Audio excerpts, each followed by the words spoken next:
Bismillahirrahmanirrahim. Assalamualaikum warahmatullahi wabarakatuh.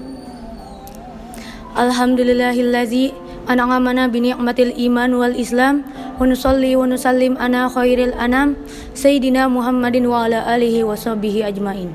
Rabbi shrah li sadri wa yassir li amri wahlul 'uqdatam min lisani yafqahu qawli. Amma ba'du. Yang pertama-tama, yang paling utama, marilah kita panjatkan puji dan syukur kita kehadirat Allah Subhanahu wa Ta'ala yang telah memberikan kepada kita begitu banyak kenikmatan hingga unlimited, kita tidak mampu menghitungnya. Salah satu kenikmatan yang harus patut kita syukuri yaitu kita masih diberikan nikmat iman, nikmat Islam, sehingga kita dapat merasakan bulan suci Ramadan ini dalam keadaan beragama Islam dan beriman kepada Allah Subhanahu wa Ta'ala. Allahumma sholli ala Sayyidina Muhammad wa ala ali Sayyidina Muhammad. Semoga salawat ini selalu bercurah limpahkan kepada junjungan kita Habibana wa Nabiyana Muhammad sallallahu alaihi wasallam, kepada keluarganya, para sahabatnya, dan tak lupa kepada kita selaku umatnya yang insya Allah senantiasa taat dan patuh pada ajarannya. Amin ya rabbal alamin. Hadirin rahimakumullah, berdirinya saya di sini, izinkan saya menyampaikan kultum singkat dengan tema jujur.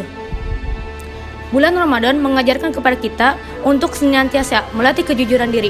Mengapa demikian? Dalam sebuah hadis qudsi, Allah Subhanahu wa Ta'ala mengatakan, sesungguhnya seluruh amalan anak Adam adalah untuk mereka sendiri, kecuali puasa. Sungguh ibadah puasa itu untukku, akulah yang langsung akan memberikan imbalannya. Puasa adalah perisai.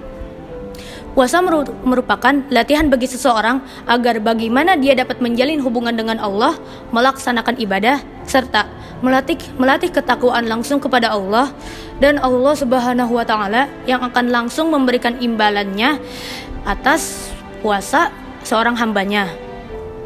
Maka puasa adalah ibadah yang bersifat siri, yaitu rahasia yang hanya Allah dan hambanya yang mengetahui.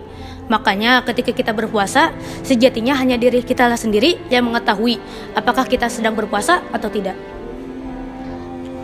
Tentu mungkin sebagian dari kita ingat ketika kita kecil berpuasa. Mungkin ada yang bolong-bolong puasanya, ada yang tidak puasa sama sekali, atau bahkan berpuasa namun tanpa sepengetahuan orang tua, kita berbuka dan makan secara sembunyi-sembunyi dan mengakunya di depan orang tua bahwa kita berpuasa. Itulah sikap mungkin ketika kecil yang berusaha untuk menyembunyikan diri bahwa sebenarnya tidak berpuasa, dan hanya Allah yang mengetahui akan hal itu. Kejujuran diri merupakan esensi dari puasa itu sendiri, yakni melatih kejujuran.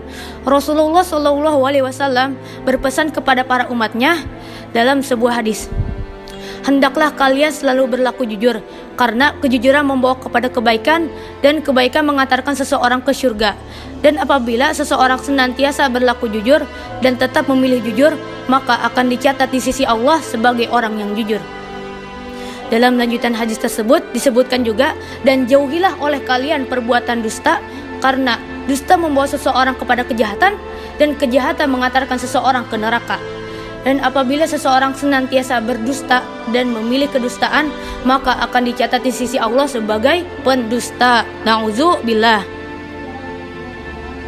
Ketika seseorang yang sudah terbiasa dengan sikap jujurnya dari kecil, baik perkataannya ataupun perbuatannya, maka masyarakat yang di sekitarnya pun akan mencatat bahwa dia adalah orang yang jujur. Demikian pula sebaliknya, ketika seseorang sudah terbiasa dengan melakukan kedustaan, maka dia akan tercatat oleh masyarakat dan bahkan oleh para penghuni langit bahwa dia adalah seorang pendusta. Sejatinya puasa itu melatih diri kita untuk senantiasa berkata dan berbuat jujur. Rasulullah SAW mengatakan, barang siapa yang tidak meninggalkan perkataan dusta dan malah mengamalkannya, maka Allah tidak butuh dari rasa lapar dan haus yang dia tahan. Semoga kita bisa terhindar dari perbuatan dusta, dan semoga puasa ini kita berjalankan dengan niat yang jujur. Semoga di bulan suci Ramadan ini kita dapat terlatih menjadi pribadi yang jujur. Semoga kita bisa mengamalkan sikap jujur mulai detik ini hingga seterusnya dan sampai kita dipanggil oleh Allah Subhanahu wa Ta'ala. Mungkin sekian yang bisa saya sampaikan. Kurang lebihnya mohon maaf apabila ada salah kata. Yang benar mutlaknya dari Allah, yang salah dari kehilapan diri saya sendiri. Unzur maqila wala tanzur man qala. Wabillahi taufiq wal hidayah. Wassalamualaikum warahmatullahi wabarakatuh. Bismillahirrahmanirrahim. Zahabat zama'u wabtallatil 'uruqu wa sabatal ajru insyaallah. Sungguh rasa haus telah hilang dan kerongkongan telah basah dan pahala insyaallah telah ditetapkan.